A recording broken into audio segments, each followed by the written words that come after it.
안녕하세요. 책사람입니다.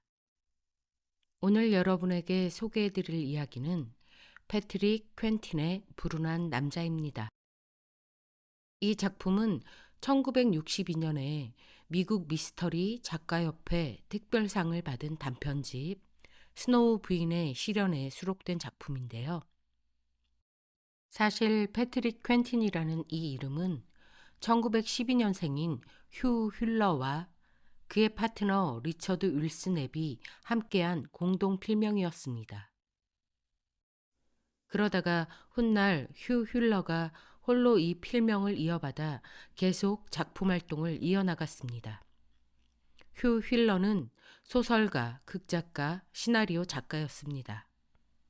그는 패트릭 퀸틴이라는 필명으로 30편이 넘는 추리소설을 썼고 그의 소설 중 4편이 영화로 만들어졌고 영화 각본도 여러 편 쓴 극작가로도 명성이 높았던 인물입니다.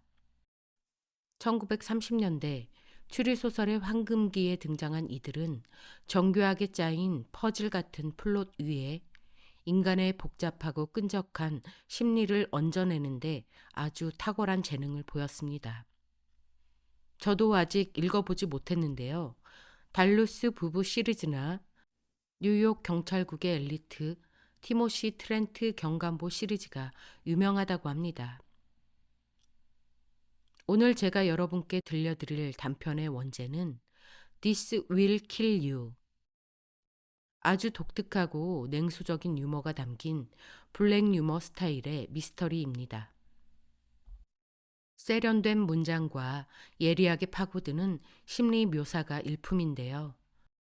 오늘의 주인공은 자신의 아내를 완벽하게 제거하기 위해 치밀한 계획을 세우는 약사입니다. 과연 완벽한 살인은 성공할 수 있을까요? 그럼 이야기 지금 시작합니다.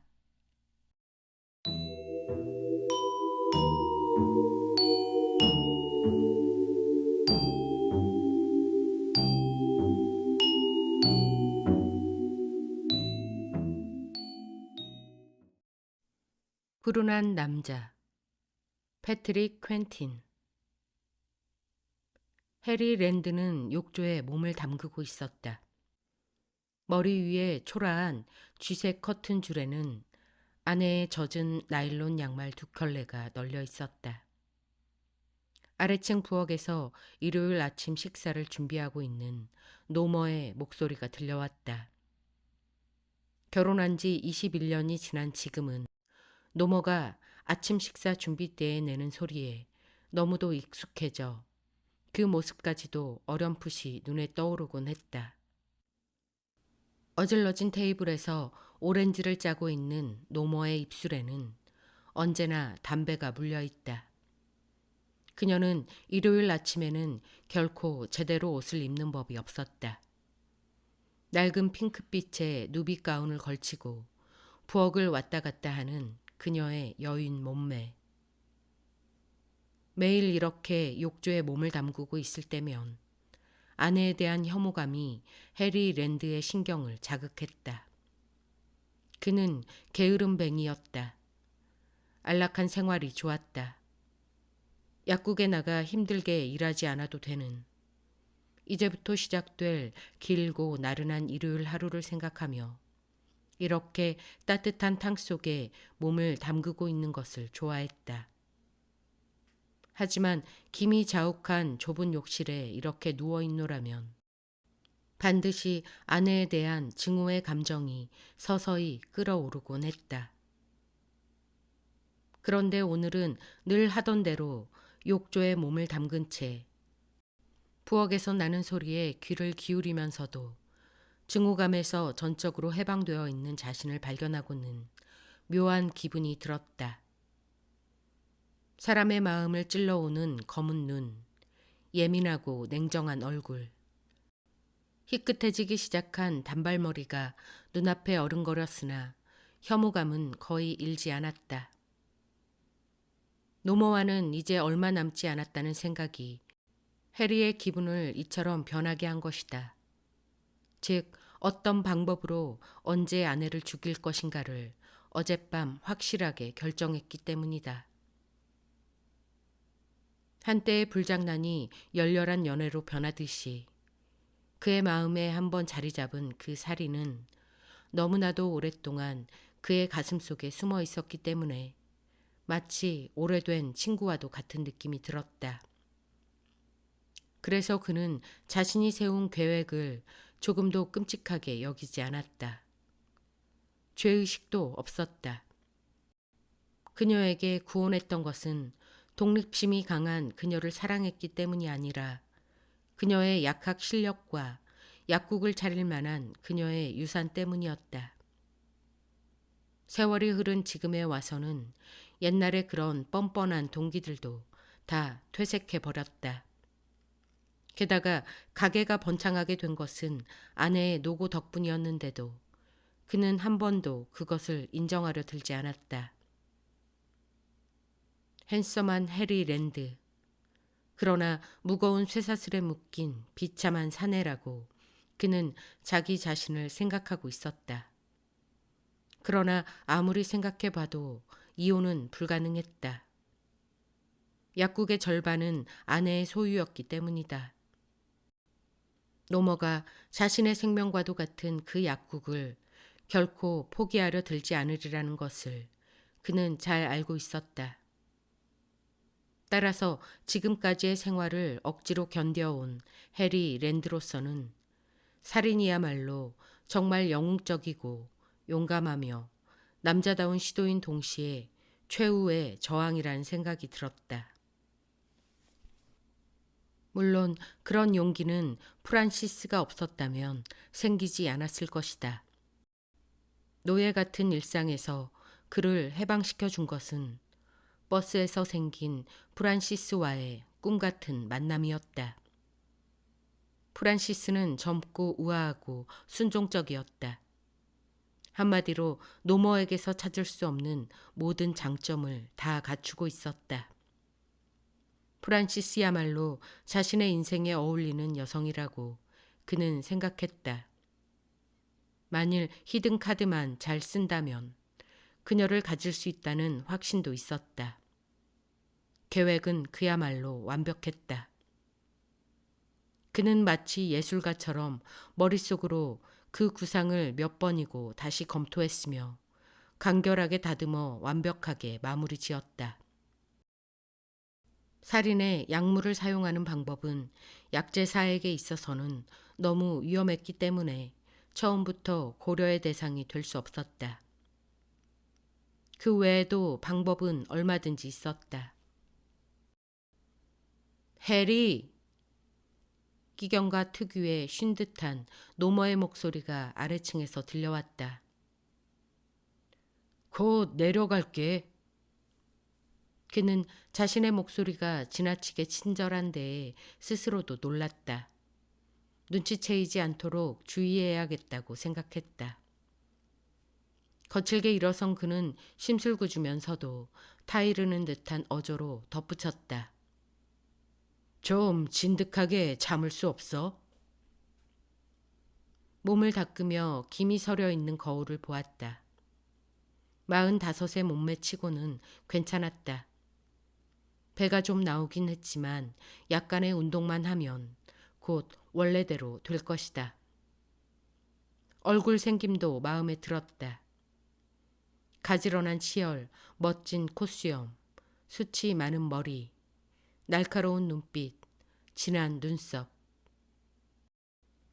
프란시스는 그녀가 사서로 일하고 있는 교회 도서관 근처의 레스토랑에서 그의 눈에 대해 이렇게 말했다.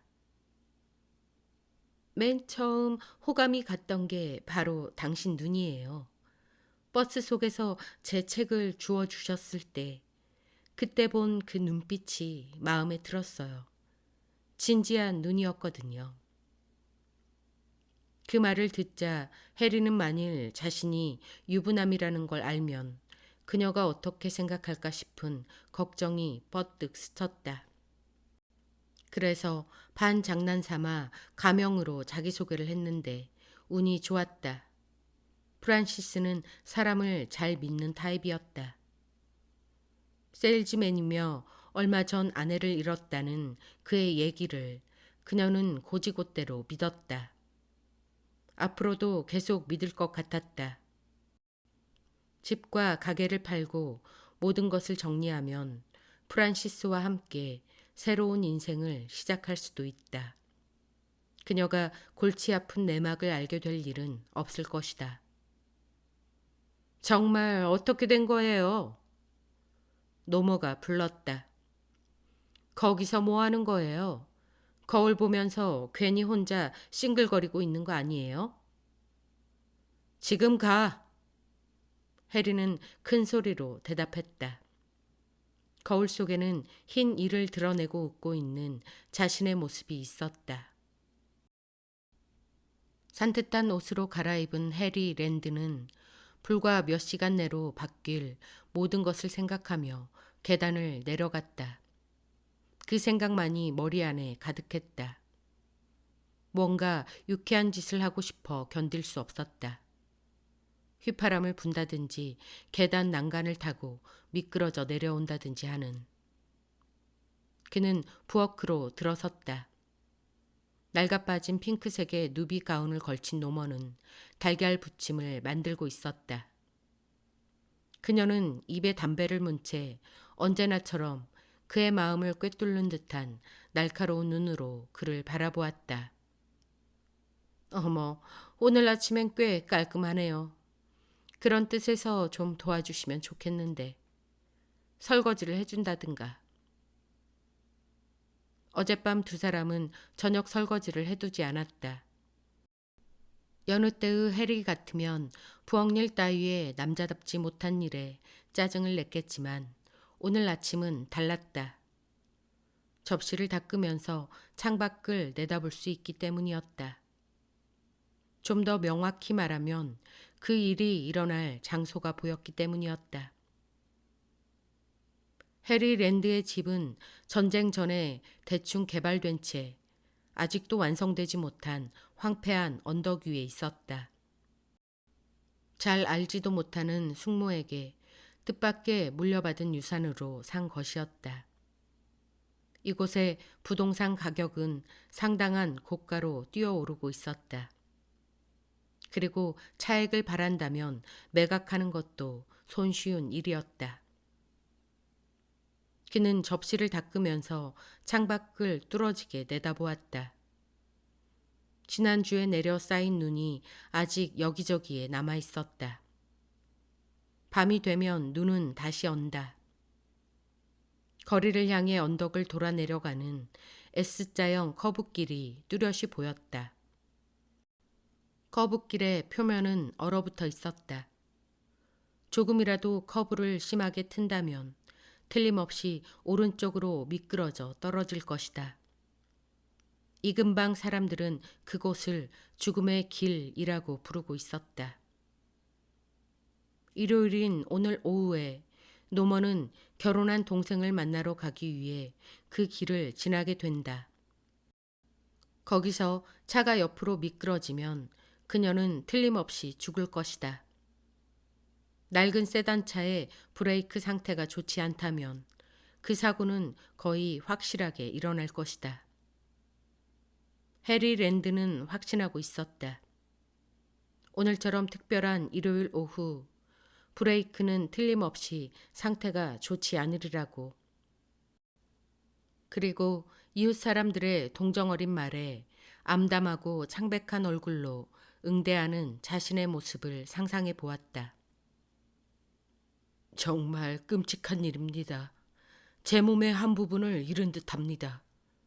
저는 모든 것을 다 팔아버리고 그리고 어딘가 다른 곳에서 처음부터 다시 시작해보고 싶습니다. 젖은 접시를 선반에 올려놓으며 그는 작은 소리로 콧노래를 불렀다. 어머? 노머가 말했다. 콧노래를 다 부르다니 오늘 아침은 기분이 상당히 좋은 것 같군요. 멋있는 여자친구라도 생겼나요? 이어서 그녀의 목쉰 듯한 웃음소리가 들렸다. 그 웃음에는 당신 정도 나이의 남자에게 흥미를 가질 여자는 이 세상에 아무도 없어요. 알아요? 라는 비웃음의 여운이 담겨져 있었다. 해를 거듭함에 따라 쌓여온 증오가 한꺼번에 그의 마음으로 밀려들었다. 노먼은 계란 부침이 담긴 접시를 소리나게 테이블에 놓았다. 자, 드시죠, 돈환 씨. 그리고 좀 더 스마트하게 몸을 가꾸셔야겠죠. 그는 싱크대를 뒤로하고 그녀가 원하는 대로 자리에 앉았다. 그녀는 담배를 입에 문 채 그의 맞은편에 앉았다. 그리고 제약회사가 발행하고 있는 잡지를 가져오려고 다시 자리를 떴고 식사 중에도 계속 독서에 몰두했다.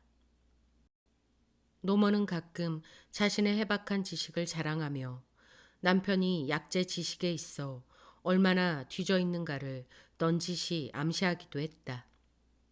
그것도 살인 동기 중에 하나였다. 커피잔을 잡은 해리 랜드의 손이 미미하게 떨렸다. 두려움 때문이 아니었다. 흥분한 탓이었다. 부엌 정리를 마치고 노먼은 잡지를 들고 거실로 가 앉았다.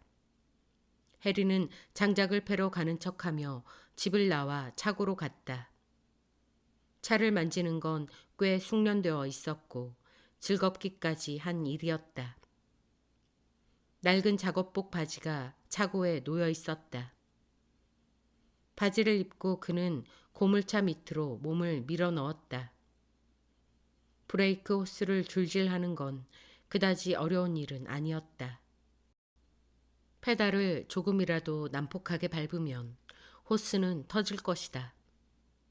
그는 아내의 운전 버릇이나 도로 상태를 훤하게 잘 알고 있었다. 아내는 죽음의 길에 도착하기까지는 브레이크를 쓰지 않다가 그곳에 다다르면 언제나 힘껏 페달을 밟았던 것이다. 그는 작업복 바지를 벗고 찬물로 손을 씻었다. 그리고 쌓여있는 장작 더미에서 한아름 가득 통나무를 안고 집으로 돌아왔다.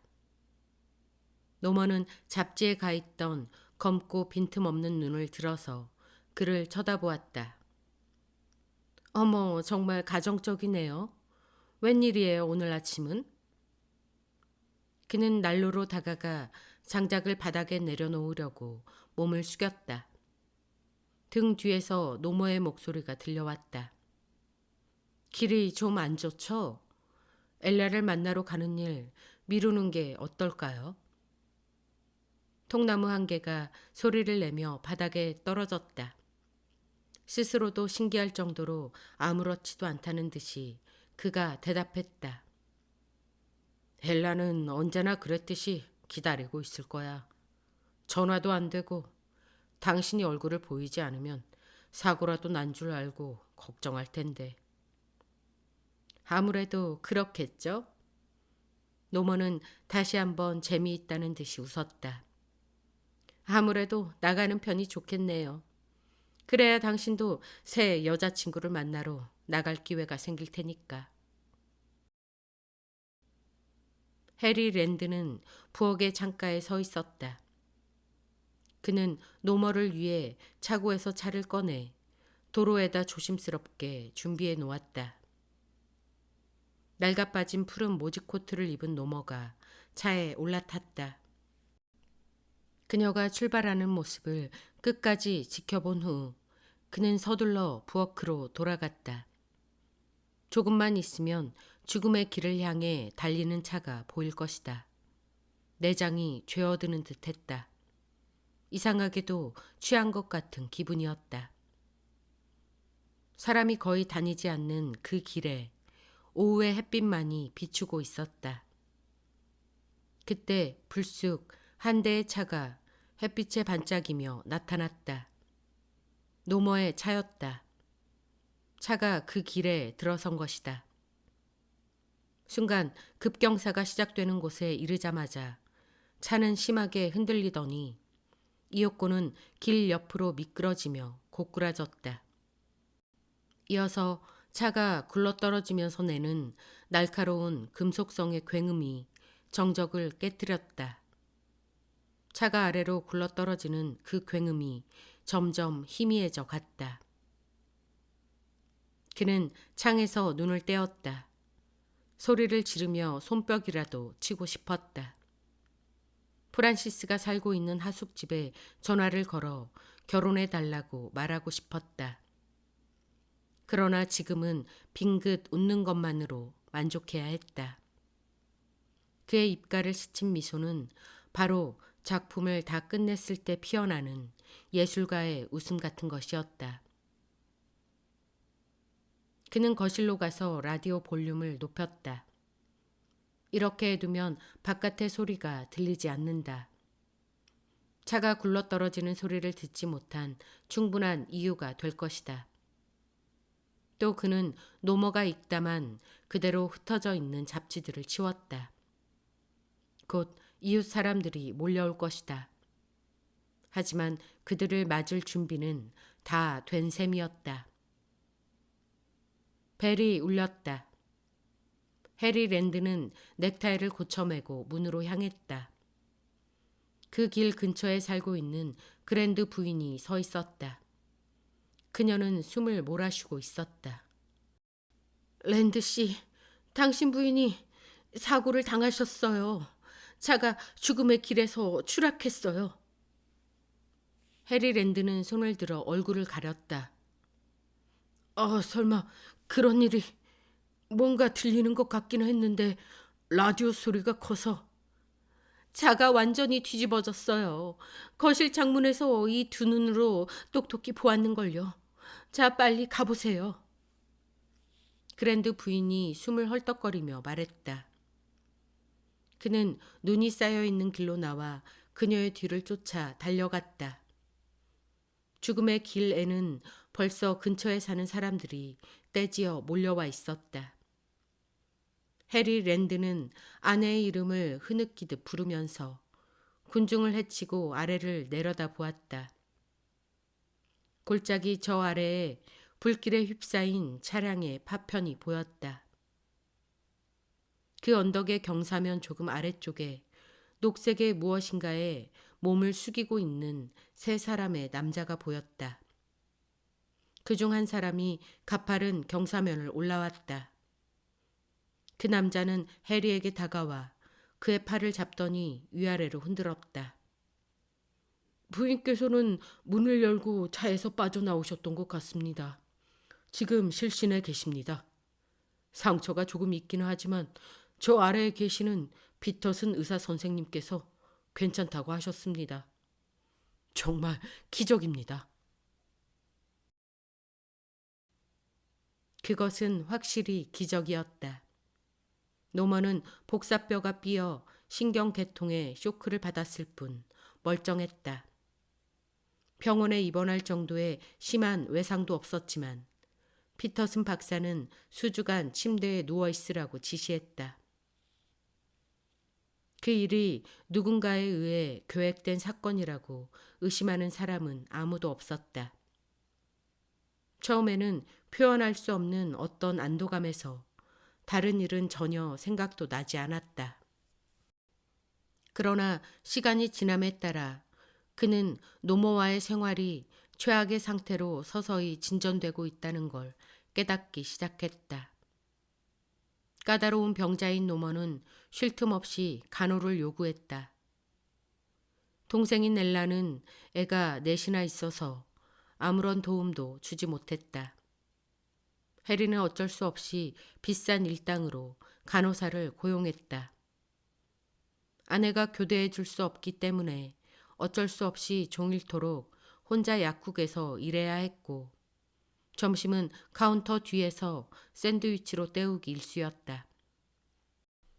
밤이 되어도 헌신을 강요당했기에 프란시스를 만날 기회란 생각도 할 수 없었다. 어쩔 수 없이 해리는 프란시스에게 전화를 해 요즘 일이 너무 바빠져서 좀처럼 만날 틈이 없다고 힘없이 말했다.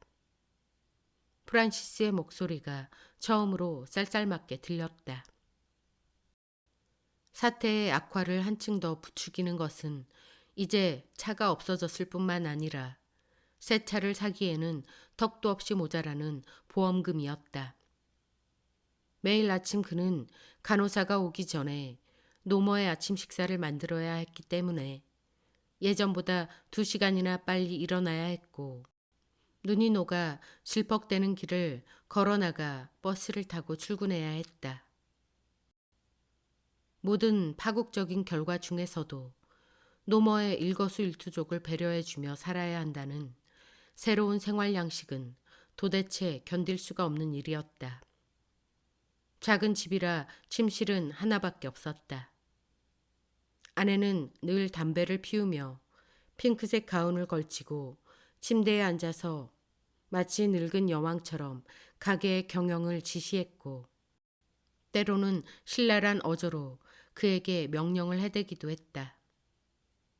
마음속의 죄의식 때문인지 날이 갈수록 강해지는 그녀의 겁나는 성격 때문인지는 모르지만 그는 아내에게 순종했다. 새벽부터 남편을 깨워 아직 잠이 덜 깼을 뿐만 아니라 추위와 증오로 몸을 떨고 있는 그에게 오렌지 주스나 데운 우유를 가져오라고 시키는 버릇도 점점 심해져 갔다. 크리스마스가 다가오자 노먼은 침실에 크리스마스 트리를 장식하자고 졸랐다.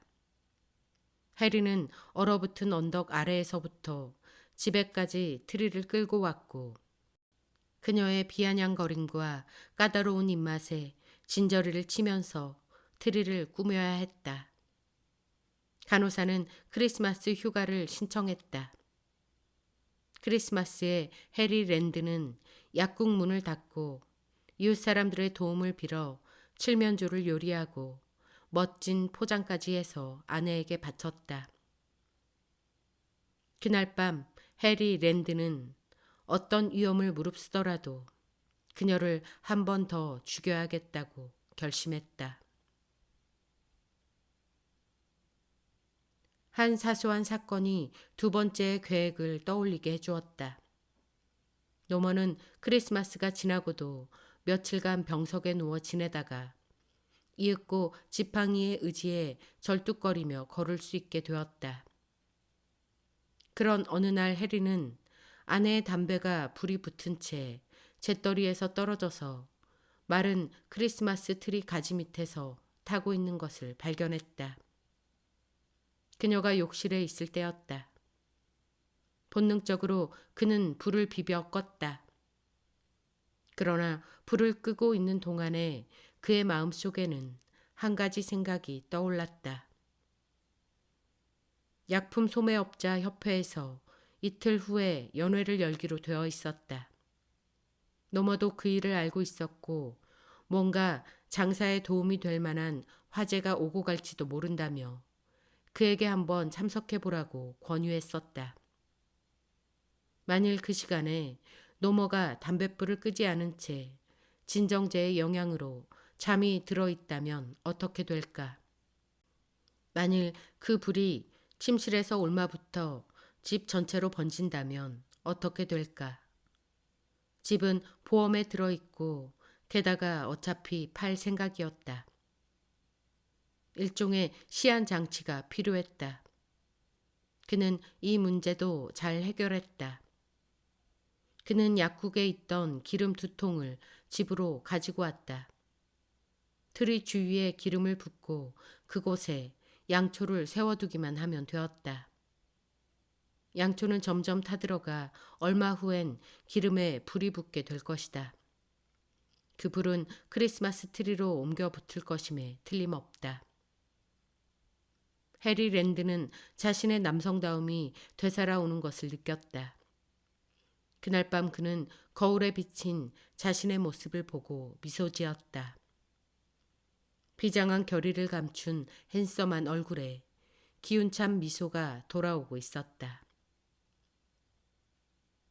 연회가 시작되기 30분 전 감색 양복을 말끔하게 차려입은 해리 랜드는 부엌에서 우유를 데워 그 속에 강력한 수면제 세알을 떨어뜨려 녹였다.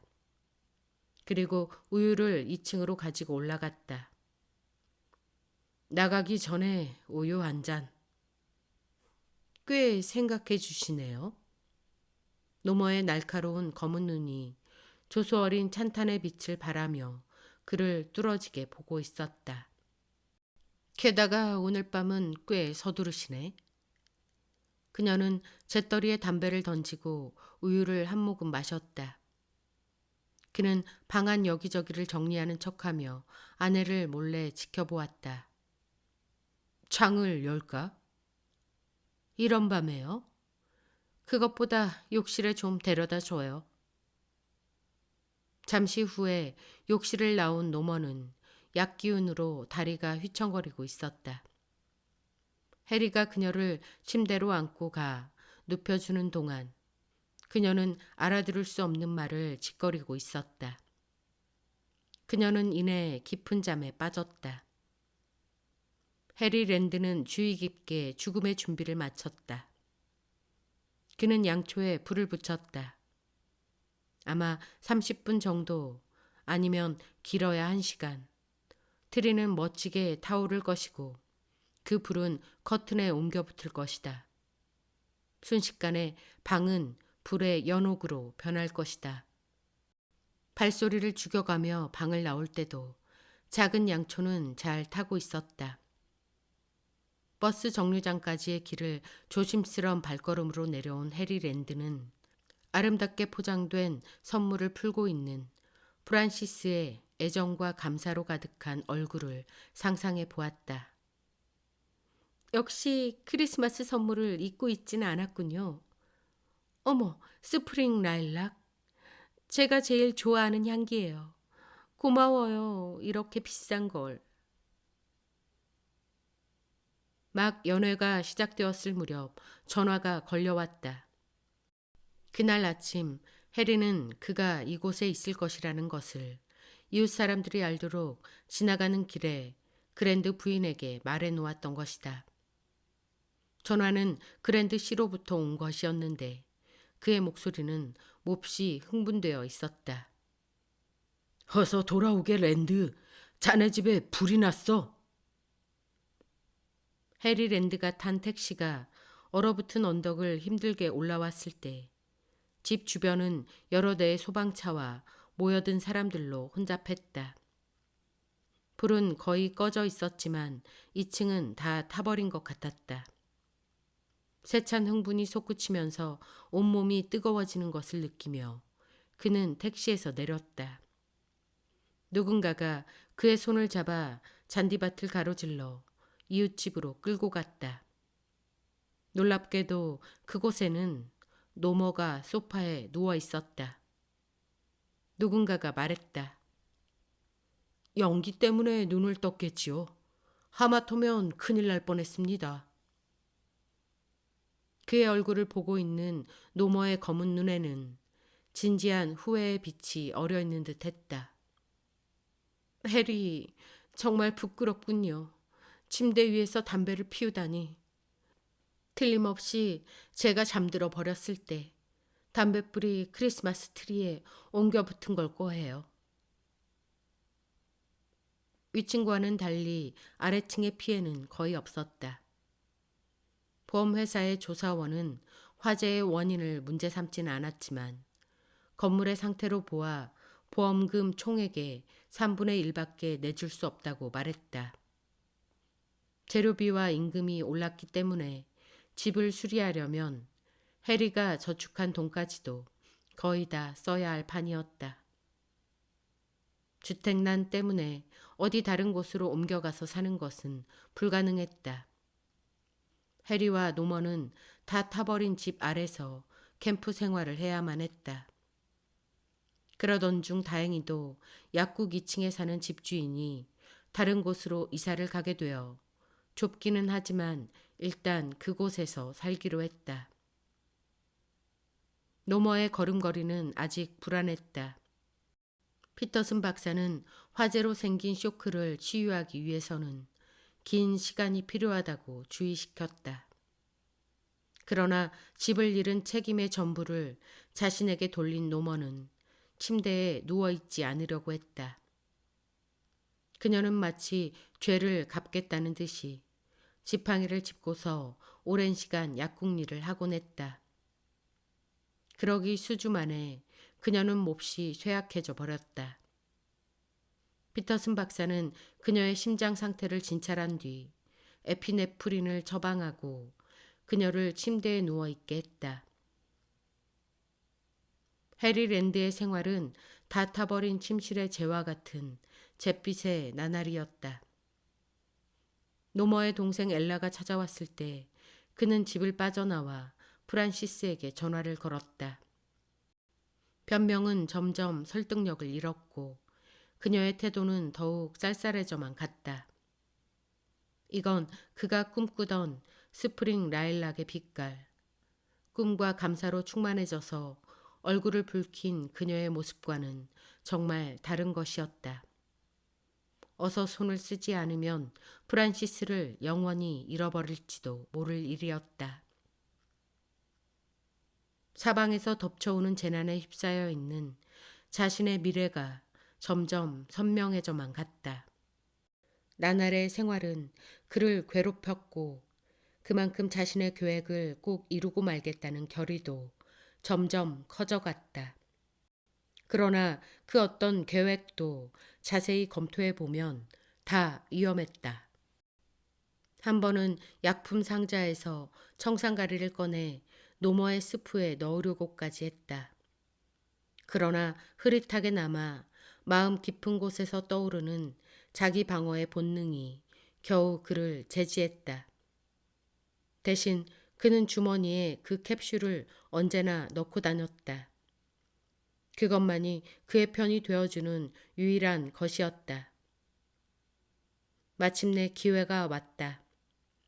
해리 랜드는 기민한 결단을 내릴 수 있는 용기 있는 남자만이 그런 기회를 잡을 수 있다고 생각했다. 자신에게는 용기도 기민함도 모두 갖추어져 있는 것이다. 어느 날 저녁 노먼은 읽고 싶은 책이 있으니 동생 집에 가서 좀 빌려다 달라고 부탁을 했다. 그가 막 나가려고 했을 때 갑자기 그녀의 발작이 시작됐다. 에피네프린이다. 침대에서 경련을 일으키며 괴로워하고 있는 아내를 보았을 때 피터슨 박사가 처방해준 그 약의 이름이 자신과 그녀 사이에서 크고 빨간 대문자가 되어 떠오르는 듯했다. 노먼은 언제나 에피네프린 주사약과 피하 주사기를 침대 옆에 놓아두었다. 그녀는 피터슨 박사에게 자신의 지식을 자랑하면서 만일 새로운 발작이 시작되는 것이 느껴지면 자신이 직접 주사하겠노라고 오래전부터 말해왔었다. 에피네프린을 2회분 주사한다면 노머 같은 여자라 해도 반드시 죽일 수 있을 것이다. 만일 혼자 방에 있던 그녀가 갑자기 시작된 발작을 진정시키려고 하다가 실수로 지나친 양의 약을 써버렸다고 한다면 누가 의심할 것인가? 이건 확실히 청산가리보다는 독창적인 방법이다. 해리 랜드는 주사약 2회분을 주사기에 채웠다. 노먼은 거의 혼수 상태에 빠져 있었다. 약을 주사를 하고 있는 동안에도 자신에게 무슨 일이 일어나고 있는지 전혀 모르는 듯했다. 해리 랜드는 주의 깊게 2개의 주사약과 주사기에서 자신의 지문을 닦아냈다. 그리고 주사약을 손수건으로 싸서 노머의 왼손으로 가져가 지문을 찍고 침대에 놓았다. 다음 역시 조심스럽게 손수건으로 주사기를 들어 노머의 오른손에 쥐었다 침대에 떨어뜨렸다. 사망 시간에 문제가 생겼을 때를 위해 해두어야 할 일이 있다. 해리는 노머가 읽고 싶어 했던 책 때문에 엘라의 집에 가 있어야 하는 것이다. 침실의 문을 닫았을 때 해리 랜드는 그 속에 자신의 과거도 함께 가두어 버렸다고 생각했다. 해리는 엘라와 커피를 마시며 즐겁게 얘기를 나누었다. 이때까지 자신을 별로 마음에 들어하지 않던 노머의 동생이 그날 저녁은 웬일인지 따뜻하게 대해주었다. 이야기를 마치고 그는 책을 겨드랑이에 끼고 약국으로 돌아왔다. 자신에게도 가끔 에피네프린을 사용할 일이 있을 것이다. 묘는 며칠 동안 잘 해나가야 하는 것이다. 그러나 해리랜드는 그다지 염려하지 않았다. 이번에는 반드시 성공을 거둘 수 있으리라 믿었다. 아파트 계단을 올라가면서 그는 생명을 잃은 아내를 발견하고 망연해야 하는 남편에게 어울리는 표정을 준비했다. 피터슨 박사에게 전화를 걸어 해야 할 말을 연습하느라고 그는 집의 분위기가 평소와 다르다는 것을 깨닫지 못한 채 침실로 갔다. 해리랜드의 시선이 침대에 멈추었을 때 그곳에는 도저히 믿을 수 없는 광경이 펼쳐져 있었다. 프란시스가 그곳에 있었던 것이다. 말없이 굳어진 표정으로 그녀는 침대 발치에 서 있었다. 그녀는 노머를 바라보고 있었다. 노머는 헝클어진 침구에 쌓여 엎드려 있었다. 그가 방으로 들어서자 프란시스가 고개를 돌려 그를 보았다. 그 눈은 말로는 닿을 수 없는 공포와 혐오로 가득 차 있었다. 이건 뭔가 말도 안 되는 속임수라고 그는 생각했다. 어머, 이제 오세요? 노머의 가냘프고 쉰 듯한, 그래서 비꼬는 듯한 여운을 남기는 목소리가 침대 쪽에서 들려왔다.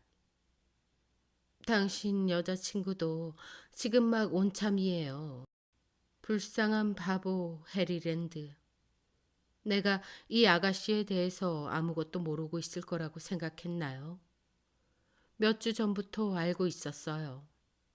엘라의 친구가 당신들이 레스토랑에 같이 있는 걸 본 거지요. 그래서 쉽게 이 아가씨 이름과 살고 있는 곳을 알 수 있었죠. 그녀의 한마디 한마디가 망치가 되어 그의 머리를 내리쳤다. 결정적인 타격은 노머가 아직 살아있다는 것이었다. 그만큼의 에피네프린으로 죽지 않을 인간은 아마 없을 것이다. 어떠한 방법으로도 저 여자를 죽일 수는 없단 말인가. 무릎이 떨렸다. 노머의 검은 눈이 남편을 노려보고 있었다. 이 불쌍한 아가씨에게 설명해 주어야겠다고 생각해서 전화를 한 거예요. 가명을 썼다지요? 게다가 호랍이라고 했다면서요? 호랍이라. 반드시 그렇게 될 거라고 생각했겠죠. 그녀는 파랗게 질린 얼굴로 굳어있는 프란시스에게 눈을 돌렸다. 저 사람은 날 죽이기 위해 3번이나 시도했어요.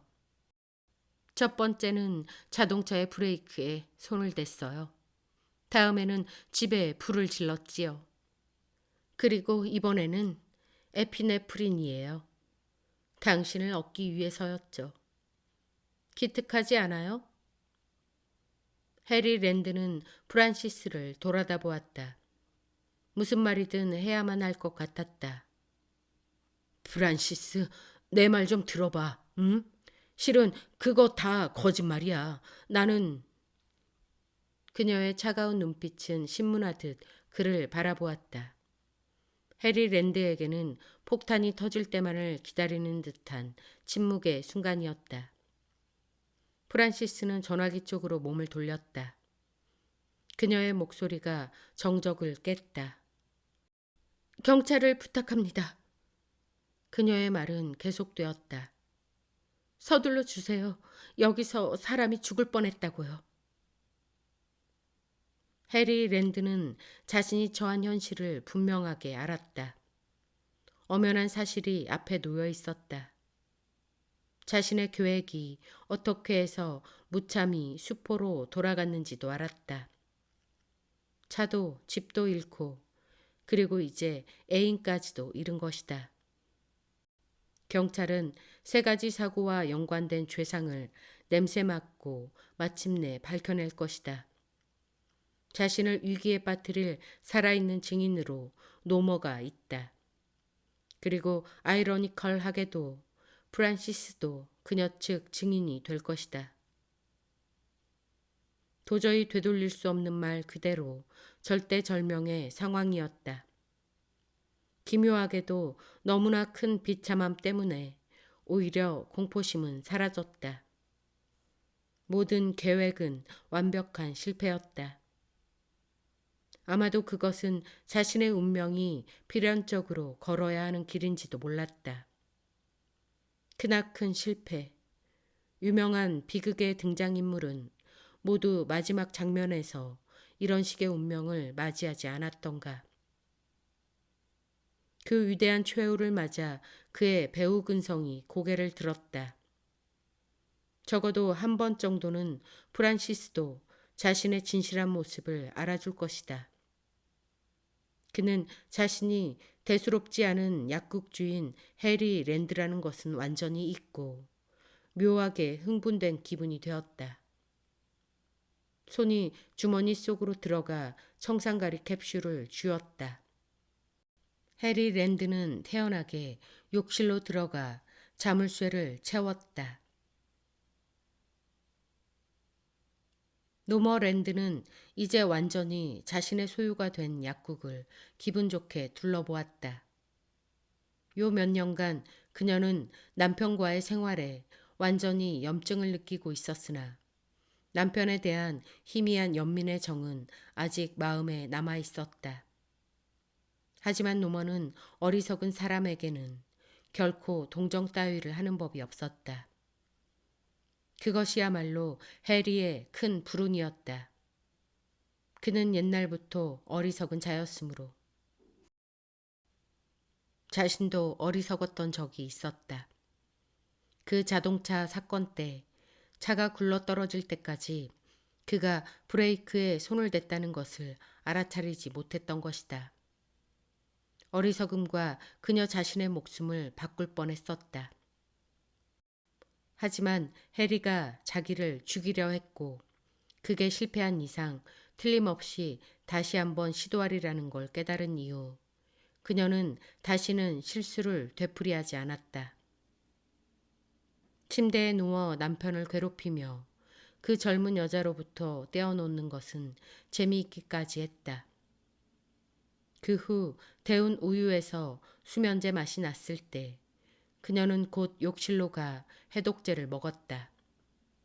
그녀는 잠에 골아 떨어진 척했고 그가 만든 장치를 보고 내심 감탄했다. 그의 집이 타는 광경을 보는 것도 어쩐지 즐거웠다. 사실은 그때 그녀는 경찰에 갔어야 했다. 그런 연극을 그 이상 계속했던 것은 모험이었는지도 몰랐다. 하지만 상대는 어리석은 해리이기 때문에 위험은 없었다. 일부러 디기탈리스를 복용해서 일어난 최초의 심장 발작은 피터슨 박사까지도 속일 수 있었다. 두 번째의 발작은 준비해둔 주사기와 살균한 물을 가득 채운 에피네프린 주사약에 의한 연극이었는데 아무리 상대가 해리라고 해도 곧 들킬 것 같은 함정으로 생각되었다. 그러나 그는 마치 소처럼 씩씩하게 함정에 발을 들여놓아 자신의 유죄를, 아니 사형을 확증할 수 있는 증거를 남겨주었다. 그랜드 부인이 칫솔과 치약을 사러 약국에 왔다. 그녀는 노머에게 상냥하게 인사했다. 해리의 자살 이후 모두들 새삼스럽게 친절해졌다. 치약을 꺼내며 노머는 만일 프란시스가 그 결정적인 자리에 없었다면 과연 해리가 자살을 했을까 하고 생각해 보았다. 그와 프란시스를 대면시킴으로써 결과적으로 노머는 피해자가 아닌 가해자의 길을 걷게 된 것이다. 하지만 그런 걸 생각하는 건 어리석은 짓이다. 만사가 잘 되고 있지 않은가. 정말 이 약국을 혼자서 척척 해나가시다니 대단하시네요. 열심히 해나갈 뿐인걸요. 노머랜드는 재빠르게 치약과 칫솔을 싸면서 대답했다. 그래도 무슨 일이든 여자 손 하나만으로 하려니까 때때로 힘들 때도 있어요.